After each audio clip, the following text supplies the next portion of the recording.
Okay, it's time for Ask Me Anything about marketing. Ask me anything. I'm the duct tape girl. I'm the duct tape girl. I'm going to take this duct tape and I'm going to show you how to make these answers to your questions come alive. And no, I'm not going to use duct tape, on my head or something like that, but you'll see. You'll see. Okay, I have a bunch of questions today. And I know it's the day before a holiday.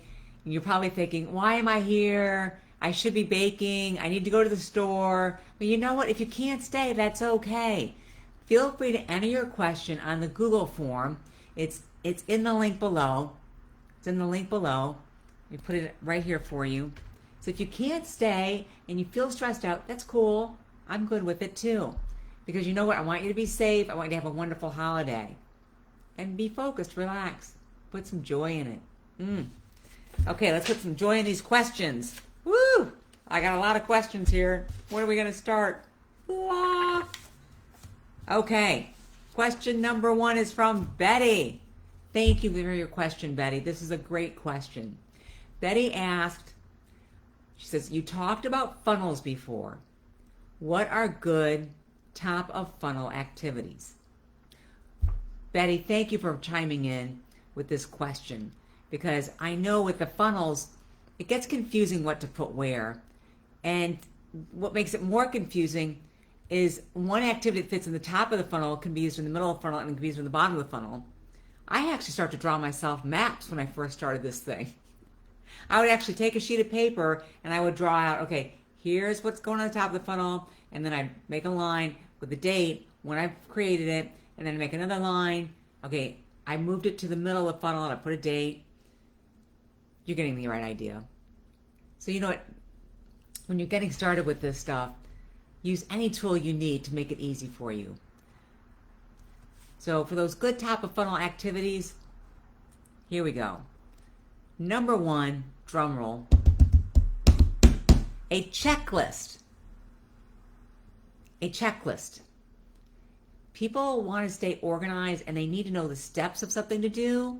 But if you give them a checklist, it gives you authority on what happens in an orderly fashion to get a task done. You can also just make it a PDF, like the top tips, 10 top tips. People like tips, not steps.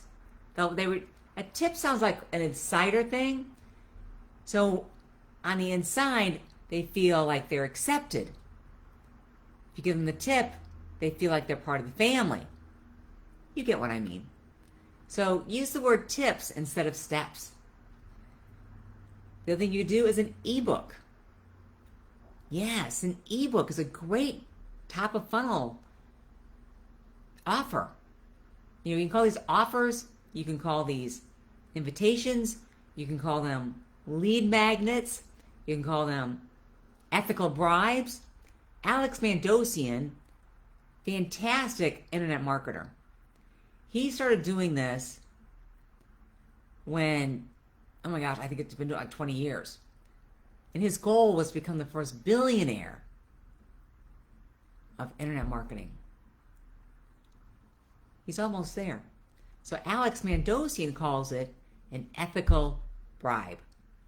You're giving somebody information in exchange for information from them, such as their email address. So the top of the funnel activities, tasks, offers, focus, are simple things that people can consume immediately, but have value to them. Ask on your Facebook page or in your Facebook group, ask, what do people need help with? Where are they struggling? What do they need to know more about? That, my friends, will tell you what to give them. What are they looking for? How to serve them. Because, it's all about serving each other. It's all about giving them information that they want, so they give you information that you want, like their email address. Email lists are still the holy grail of internet marketing. And that's one of the main drives of top of funnel. the main purposes of top of funnel activities. Of course, the other purpose is to demonstrate your authority and credibility to your audience, to your prospective buyer. The other purpose of top of funnel activities is so if that is your purpose, is to show your authority and credibility, you might have just some interviews and show people the interview to get their attention and to demonstrate that you could be a great resource for them, that you are the one with the solution to their problem, that you're an expert in your field. Another purpose of the top of funnel activity is to get your name out there. Now, publicity is a fantastic way to go. For fantastic lessons in publicity, contact my friend Jill Lublin. She's at jilllublin.com. Jill does a fantastic job with publicity. She's got all kinds of ways to be right there top of mind for people. Now, one of the things you might consider, and this is really interesting, is just giving away information, like a training. We're going into Black Friday. We're going into the hottest 5 shopping days of the year. What if you gave away one of your trainings? That's a top of funnel activity. And by giving it away, let's say $7, $47, maybe $97 if it's like a $500 product,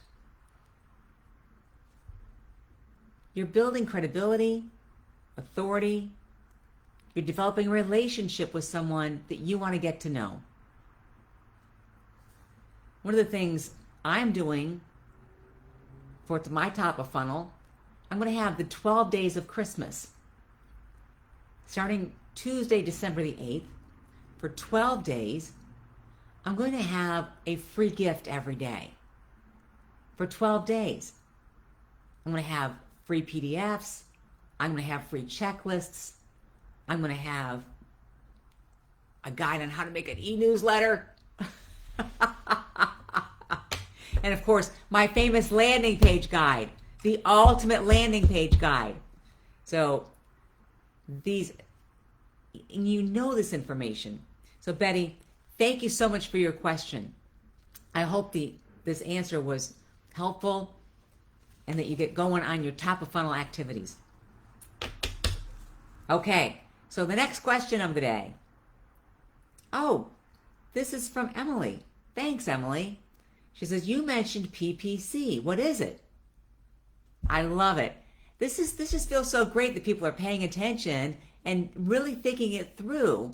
And human curiosity, that is the best way to go. Matter of fact, the best way to go for, let me see. I lost my train of thought because Facebook asked me a question. How's that for awful? Okay, so let me finish responding to Facebook here. And they're telling me to share it with a group, but I still don't understand how to do this. I need to find this out. Okay. So here I am, all about marketing, and I can't figure out how to share it with a group. Ha! I'll share it later.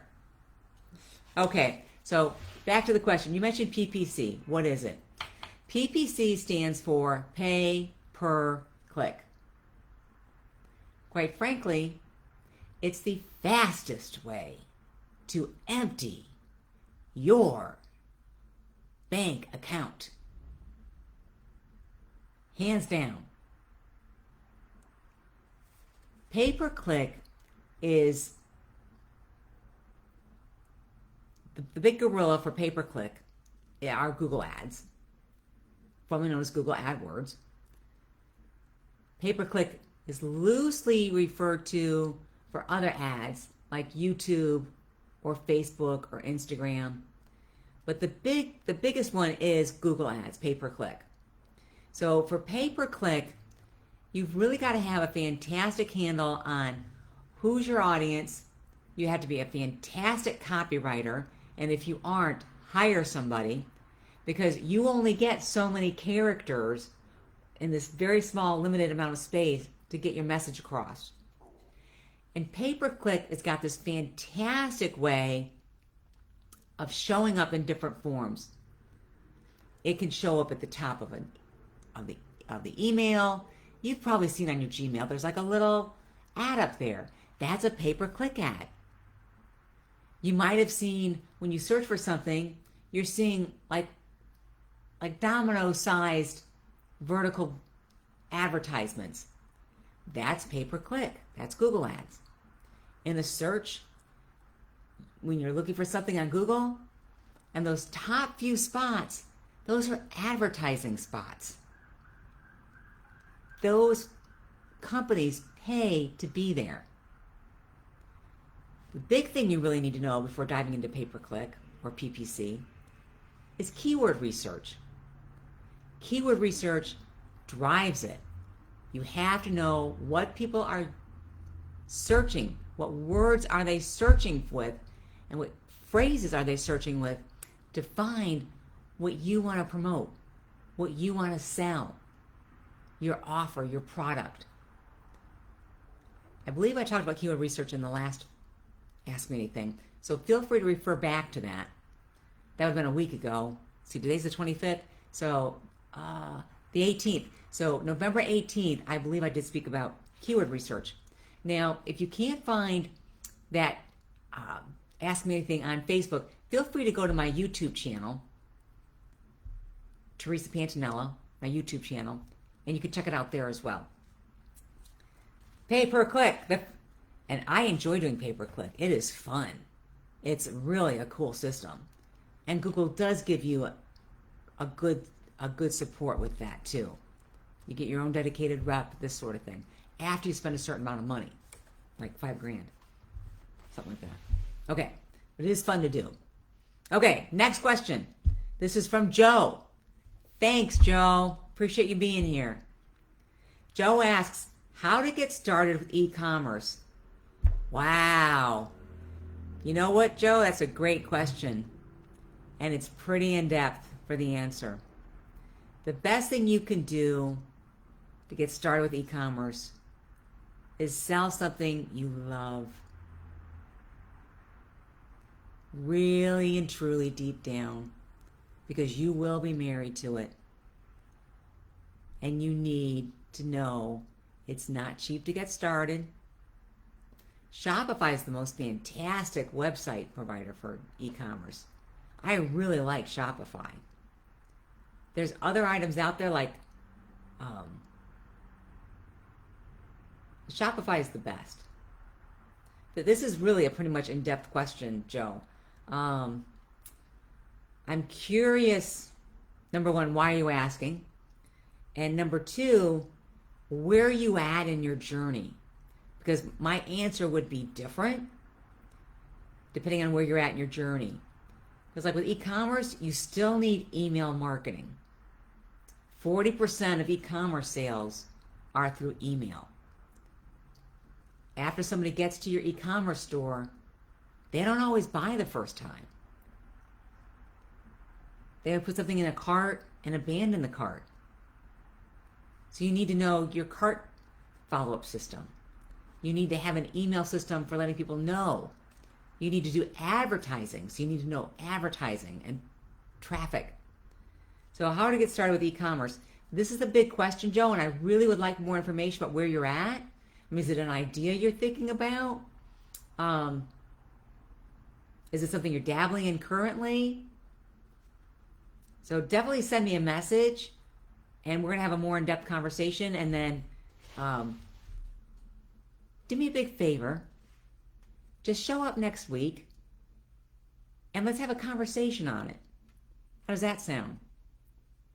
Okay. Dun-da-da. All right. I love this question. I saw this question this morning, and I was like, this is a great question. Okay. Eric asks, what are YouTube ads? That's a great question, because you know what?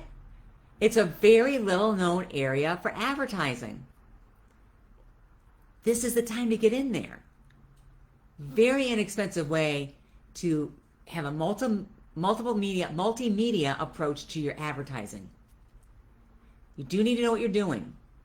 Because just like Google ads or pay-per-click, you could blow through some money. YouTube is actually owned by Google. Now, because of that, you do everything on YouTube ads through Google. Now, Eric wants to know, when should they be used? They should be used at any part of your advertising campaign. You can use them at the top of the funnel for your offer, for your lead magnet, or as Alex Mandossian says, your ethical bribe. They can be used in the middle of the funnel. Because think about it, when somebody sees you at the top of the funnel, and if you're good at retargeting, you'll send them more information at the middle of the funnel to let them know more about you and to let them know why you are trustworthy to have the solution for their problem work. You want to show them testimonials, and you can do that in this type of an ad. At the bottom of the funnel, you would use them, close the deal. Show a happy customer. Show the end result. You know, I love to watch some of the pizza commercials. Because on the pizza commercial, you're watching people enjoy the pizza. You're watching that cheese stretch as they pull a piece off the pie. And you can almost smell the aroma of a pizza oven. That crust. Delicate. Getting hungry here. They're selling you the pizza, the end result.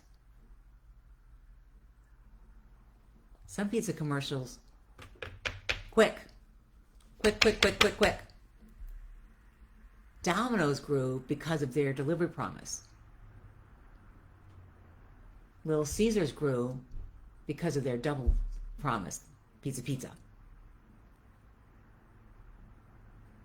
Bottom of funnel. This is all take action now, bottom of funnel. And this is what you can do with YouTube ads. So think of the bottom funnel as like short and fast. Make a decision. They've already made their decision. They know what they want. Middle of the funnel, you're giving them information. You're growing the relationship. It's like having a new friend in your life.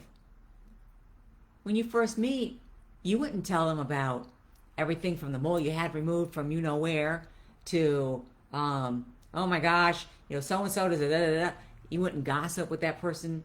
You wouldn't tell them your deepest, darkest secrets. You're getting to know each other. You're building a relationship. You're giving them information. Those videos are longer. Top of funnel, combination of both. Is this making more sense for you? Eric, great question. Thank you so much. I appreciate it. And yes, all of those ads are in a video format. In case someone was thinking, is it a video? Yes, all of the YouTube ads are videos. Okay, now, Cecilia, thank you. How to make a post go viral. Oh, I love this question. Great question, Cecilia. Okay, this is dependent on a few factors. It has to be a hot current topic. Yes. It has to be filled with the keywords that people are searching for. It needs some hashtags in it. Be careful with your hashtags. Hashtags are interesting. They do drive traffic. They do get your post out to more people. You want to use hashtags that have anywhere from, let's say, 10,000 to 900,000 posts associated with them. More than 900,000, you're starting to get into the ethers of junk, of everybody and their brothers in there. It's like being in a mob pit and nobody knows who is where, what's going on. And it's ripe space for trolls. So yes, to make it go viral, do use hashtags. be careful on how many posts are associated with that hashtag. Okay, the other thing is it controversial?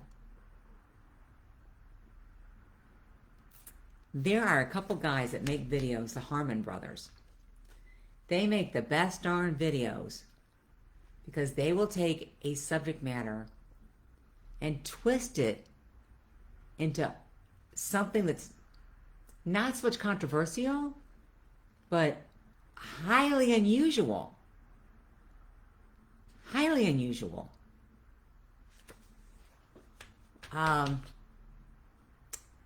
You know,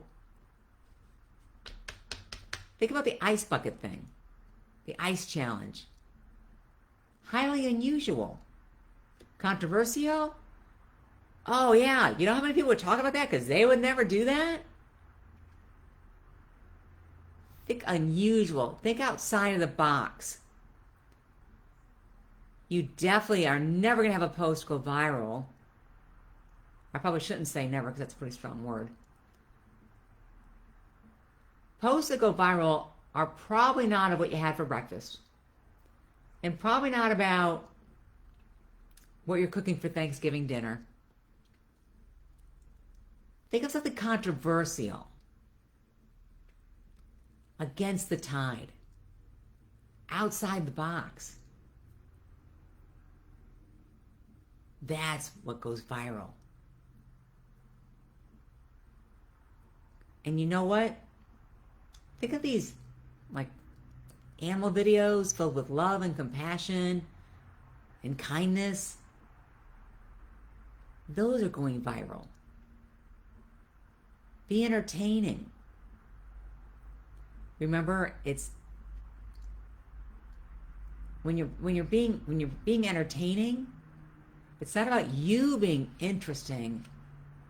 It's about you being interested in what entertains your audience. That's the key difference. When you're interested in what entertains your audience, creating an entertaining post is easy. Know your audience. Know your audience makes a big difference. So making a post go viral. Keywords, hashtags, current in demand, controversial, be entertaining. Thank you so much for that question. Now, do videos really make a difference in advertising? Carol, thank you for this question. Do videos really make a difference in advertising? They do. They do. So much, the human eye catches things that are unusual. It's just how we're designed. So as you're scrolling through your Facebook feed, movement is unusual. That's why your eye catches the movement in a video. So movement in the video is what stops you from scrolling, put those thumbs down,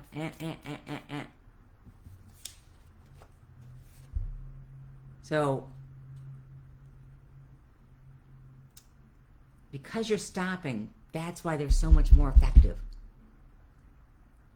That's why it's great to take the time. People want to be entertained. Think of it. Would you rather watch a movie or look at some individual pictures? You want to be entertained. You want the whole scenario. You want the whole enchilada. Videos make a big difference. They really do. And Facebook is so wise to this. They've developed their artificial intelligence to the point where they know what's going on in the video. So you don't have to worry about nobody's going to see my video. Facebook knows what's in your video, and they're happy to show it to people who are interested in the same topic. Isn't that cool? Yeah. I'll probably ban my video because I talk about Google so much, right? Ooh, bad word. The big G word. Oops. They don't get along. Okay, so think of it this way. Now, who out there, raise your hand please, Who out there remembers JFK? Yeah, John F. Kennedy Jr. I think I was a month old when he was president. He won the election with TV ads because he knew how to work the camera. He knew how to take this different medium that people are fascinated with, and they're still fascinated with, and turn it into a positive for himself. People are fascinated in watching others. Think of all the reality TV shows. People like to watch things in movement. That's why it's important to master videos for yourself. You know what? The best thing you can do, if it makes you nervous to do a video, challenge yourself. Do a Facebook Live every day for 30 days.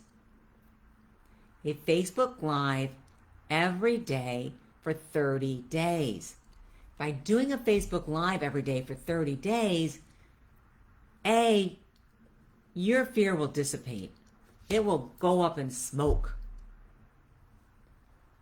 Your comfort level will become your comfort level just will match the delight you have in laying your head down at the end of a good day on your bed, ready to sleep. So just the comfort level will rise up that much by over a 30-day period. You'll also get really handy with your phone. So definitely get used to videos, make it a priority for yourself. And I've heard people tell me that they try to read from a prompting script and all of that. That's really not a good idea. You know, know in your mind, practice before you go live. It might take you 2 hours to make a 2-minute video. You're thinking, oh my gosh, Tracy, I'm going to spend 2 hours a day for a month. Here's the thing. Yes, when you start, it could possibly take you 2 hours to make a 2-minute video. The better you get at it, the faster it goes, the less prep time you need, the easier it gets, the less time it takes, and you're golden. So, every master was once a disaster. One of my mentors said that. Every master was once a disaster. You too can master video, if you haven't already, of course. I didn't use my duct tape for the lead magnet example. Oh, darn. Okay, so we'll have to do that next time, huh? I'm sure. Who missed the duct tape? Did y'all miss the duct tape? Thank you for being here today. I want to wish everybody a fantastic, lovely, wonderful, joy-filled holiday. Peace to everybody. God bless you. Thanks for being here.